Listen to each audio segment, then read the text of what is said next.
Finally, after years of waiting, I can't believe it, but I have seen the FNAF movie, and I have a lot to say. Now before we start, I'd like to let you know there will be no spoilers for the first part of this video, where I just give my general thoughts. Then I'll warn you about a spoiler section coming up later in the video. Now for context, I've been a huge FNAF fan ever since the first game. This series has had a big impact on my life. Like, Freddy has been in my life more than Tierno has, for better or for worse. So if you say I'm biased, I probably am. Now as for my general opinion of the movie, I really liked it.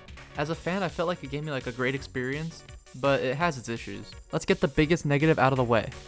It wasn't scary. Like, I could watch Planes and be more scared than this, which is a shame. I feel like it could have been scary even without sacrificing that PG-13 rating. But even in the moments it's trying to scare you, it's more tense than anything. And in a series that got famous for its jump scares, I feel like they didn't do it justice in that department. There was no reason they needed to be scared about doing just jump scare, especially for a series known for that. My dad put it best when he said that there was too much time in between the scary moments where you kind of had a breather, and so by the time the next scary moment happens, you've kind of recovered, and so you're not as tense. And I kind of agree. I think that's kind of what happened.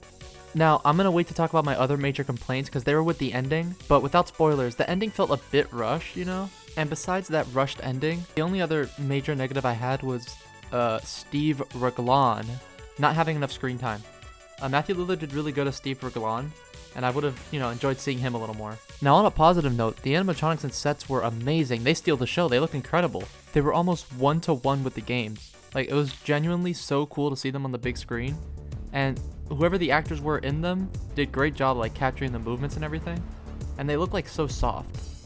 Like, I want to hug them. But there's one major issue with the animatronics. One major issue that could destroy this whole movie. Why was Bonnie blue? Bonnie's purple. Why is he blue? Why are you blue? Here, look, I fixed it. Why is he blue? Why is he blue? It's actually not that big of a deal, but I do wonder why they made the blue so light compared to how it usually is. I really thought the dream stuff was pretty interesting, and I think there were some ways they could have used it a little better. I think they got a good amount of mileage out of it that it felt worth it in the end. And the acting was great in this movie. Matthew Lillard, Josh Hutcherson, and Elizabeth Lail all did amazingly. Great acting across the board. And speaking of Elizabeth Lail, I really like Vanessa in the movie. I'll talk about it more in the spoiler section, but I thought she was interesting. The soundtrack was great too. Like, surprisingly good for what I expected. I just expected a bunch of ambience, but there are some really good songs here. Overall, it was just a great movie for me. I got to experience it with my friends and it was so fun. And I'll never forget how my theater was. Even with the issues, I love it and I'll defend it to the end. It's kind of like how I feel with the franchise in general, but that's a topic for another time. And that I mean actually. I'm actually going to talk about it. So now is the spoiler section. If you don't want spoilers, click off the video fast. You have until this dog dies. Oh god, that was way faster than I thought. So to start off the spoiler section with something that was all over the internet, MatPat. MatPat being in the movie was very funny. My theater cheered like Captain America got Thor's hammer when MatPat showed his face.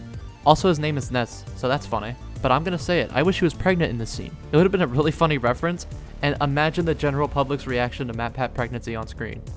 Also, I'm very proud of the fact I was the first one to recognize it was MatPat. The minute he started talking, I was like, no! My theater was so loud, you couldn't even hear him say it was just a theory. I just heard other people repeat that, and I thought they were just saying the line. I mentioned the dreams earlier, but the book being called Dream Theory was very funny. And then they instantly go, people believe this? Like, my theater was laughing so hard at that, like, he was clearly just making fun of MatPat. MatPat and his stupid dream theory. Come on, MatPat. Think of something better, MatPat. Oh, come on, MatPat. We trusted you. I'm sorry to keep making fun of MatPat. MatPat, I don't hate you. MatPat, come back, MatPat, please. Please be pregnant. Oh, and I love the opening credits. Like, that song was just a banger. We were just jamming out in the theaters. Grooviest mass murder ever. And it had the crappy pixel art, just like the games. I hate this sprite. Please, I didn't hate this sprite until I had to look closer at it for an assignment to make pixel art. And look at it. Look, everything's a different pixel. It's like the heart from Undertale, but like way worse. I love you, I love you, Scott Cawthon. Please, please. I'm just joking about the pixel. Please, Scott Cawthon, please. Make MatPat pregnant again. And of course, Vanessa being revealed as Afton's daughter caught me completely off guard. But I think it's really cool. It's great to have like a new version of the universe to theorize about, especially because of the state of the games right now, you know? Like, I was kind of happy to have something that I really liked to theorize about and not have to keep thinking about Security Breach and the Mimic and poor Vanny. Now, here I was going to show a bunch of Easter eggs I noticed, but like so many videos are going to come out about that I just want to instead show you ones that stuck out to me and how I reacted to them. They referenced Sparky. Of all things, they referenced Sparky. Sparky's real now. What? Like, having his name referenced was shocking enough, and then the MatPat thing happened and I was already like, I was overwhelmed. But then he's real, he's just there? What? And I really like his look. Like, he's just Bonnie, but he looks cool, because I like Bonnie. And Hank being in, wait, if Hank's in there, what if he possesses Sparky and then we see Sparky move?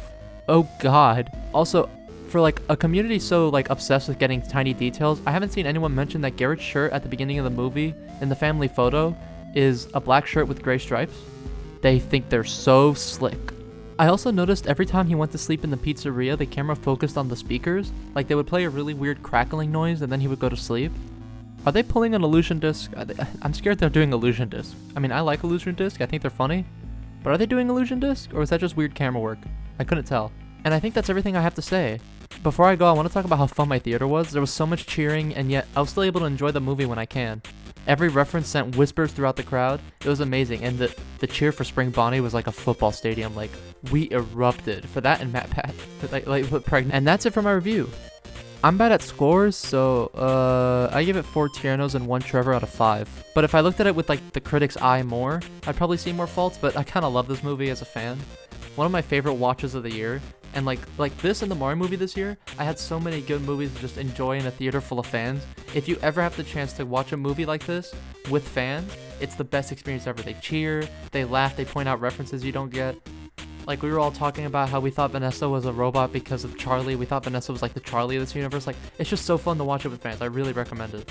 And that's it for the FNAF movie review. I can't believe I finally could say I've seen the FNAF movie. It feels like it's been a decade, which, as I said in my state of FNAF, it's close enough. See ya. Wait, Mark, don't take it. That monkey set a trap.